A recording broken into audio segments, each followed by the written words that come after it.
त्रिशा और साक्षी की। दोनों बचपन के दोस्त थे। एक ही स्कूल में सीखने के बाद दोनों ने कॉलेज भी एक ले लिया। दोनों की दोस्ती इतनी गहरी थी कि लोगों को लगता था कि दोनों बहनें हैं। अब दोनों कॉलेज में थी। आज उनके कॉलेज का पहला दिन था। दोनों जब अपने क्लास में जाने लगी तभी त्रिशा एक लड़के से टकराई। इसी के चलते उसके हाथ से किताबें नीचे गिर गई। वह अपनी किताबें उठाने लगी।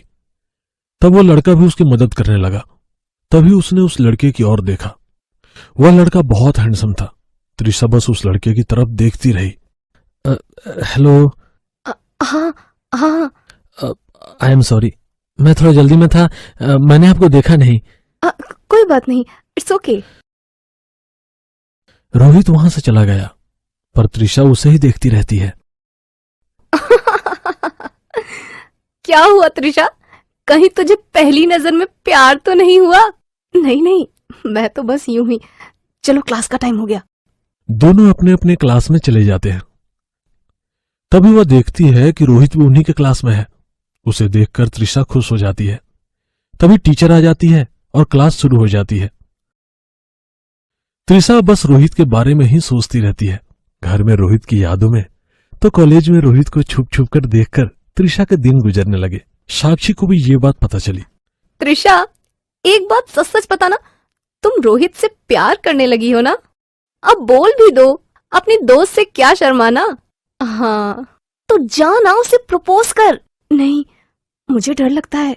अरे तू नहीं बोलेगी तो कोई और उसे बोल देगा, पर मुझे बहुत डर लग रहा है। ठीक है, फिर अगले हफ्ते हमारे कॉलेज का रोज डे है।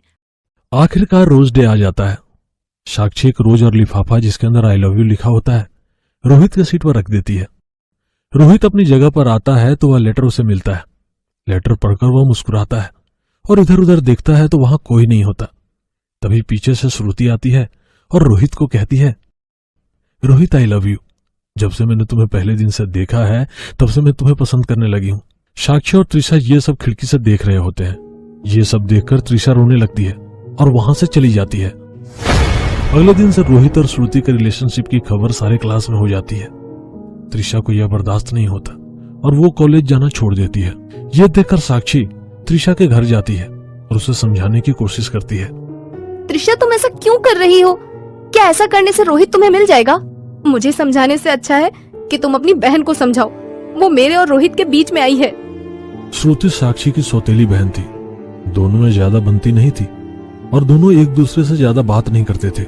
एक काम करते हैं, तुम मेरे घर चलो, मैं उसे सब कुछ बताकर सब ठीक कर दूंगी। दोनों श्रुति के पास जाते हैं। श्रुति अभी अभी पार्टी से लौटी थी। उसने थोड़ी शराब पी ली थी।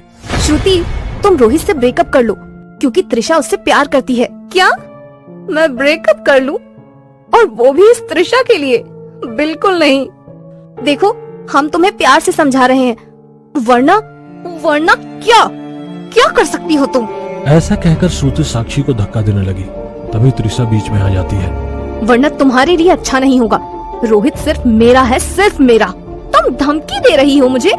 ऐसा कहकर श्रुति ने त्रिशा को थप्पड़ मार दिया और दोनों में लड़ाई शुरू हो गई। अचानक श्रुति के हाथ एक बोतल लगी और उसने वहां त्रिशा के सर पर फोड़ दी। इसी के साथ त्रिशा बेहोश होकर जमीन पर गिर गई और उसके सिर से खून बहने लगा। खून देखकर श्रुति को चक्कर आने लगी और वह भी बेहोश हो गई। इसके बाद साक्षी ने श्रुति की आंखों पर पानी मारकर उसे जगाया। तुमने ये क्या किया? त्रिशा को मार दिया? क्या मार दिया? हाँ, त्रिशा की मौत हो गई है। यह सुनकर श्रुति घबरा गई। उसके पैरों तले जमीन खिसक गई। मैंने उसे जानबूझकर नहीं मारा, कुछ भी हो, पर त्रिशा मर चुकी है। अब हम क्या करें? देखो, मैं इस लाश को लेकर पहाड़ी पर जाती हूँ और वहाँ से इसे नीचे फेंक देती हूँ। इस टाइम वहाँ इलाका बहुत सुनसान होता है। तुम जल्दी से एक सुसाइड नोट लिखो और ये सब खून साफ करो। घर वाले अभी आते ही होंगे। प्लान के अनुसार त्रिशा की लाश को ठिकाने लगा दिया और त्रिशा की मौत एक राज बन गया। 2 दिन बाद जब श्रुति अपने घर में होती है तो उसे किसी की आहट सुनाई देती है। वह पीछे देखती है तो वहां कोई नहीं होता है। जैसे ही वह आईने में देखती है तो उसे त्रिशा नजर आती है। उसे देखकर श्रुति घबरा जाती है। उसका बदन कांपने लगता है। उसकी चीख सुनकर साक्षी वहां आ जाती है। क्या हुआ? मैंने त्रिशा को देखा। क्या? त्रिशा को? लेकिन वो तो मर चुकी है। नहीं, मैंने उसे सच में देखा है। तुम्हें वहम हुआ होगा, उसे तो मैंने अपने हाथों से ठिकाने लगाया है। मगर सच में मैंने उसे देखा है। एक काम करो, तुम चलो मेरे साथ। साक्षी श्रुति को उसी पहाड़ पर ले जाती है। देखो, मैंने इसी पहाड़ी से उसे नीचे फेंक दिया था। तभी श्रुति को साक्षी के पीछे त्रिशा दिखाई देती है। देखो, वो त्रिशा। साक्षी पीछे देखती है तो उसके पीछे त्रिशा होती है। उसे देखकर साक्षी हंसने लगती है। त्रिशा भी उसे देखकर हंसने लगती है। तुम हंस क्यों रही हो? क्योंकि त्रिशा कभी मरी ही नहीं। क्या मतलब तुमने ये सब मेरे साथ मजाक किया? मजाक नहीं, तुम्हारे हाथ से लिखा हुआ सुसाइड नोट मैंने तुम्हारे कमरे में रख दिया है। अब उसे सच तो साबित करना ही होगा ना। मतलब ये कि तुमने पूछा था ना कि अगर तुमने रोहित को नहीं छोड़ा तो हम क्या करेंगे? तुम्हें रास्ते से हटा देंगे। ये तुम क्या कह रही हो? साक्षी, तू तो कुछ बोल। तू तो मेरी बहन है ना? हाँ, मगर सौतेली बहन। बचपन से सारे खिलौने, सारा लाड प्यार सिर्फ तुम्हें मिला, और मुझे क्या मिला? कुछ नहीं।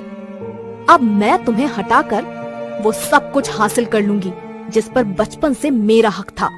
देखो, मुझे माफ कर दो, मुझे मत मारो, मेरे पास मत आओ।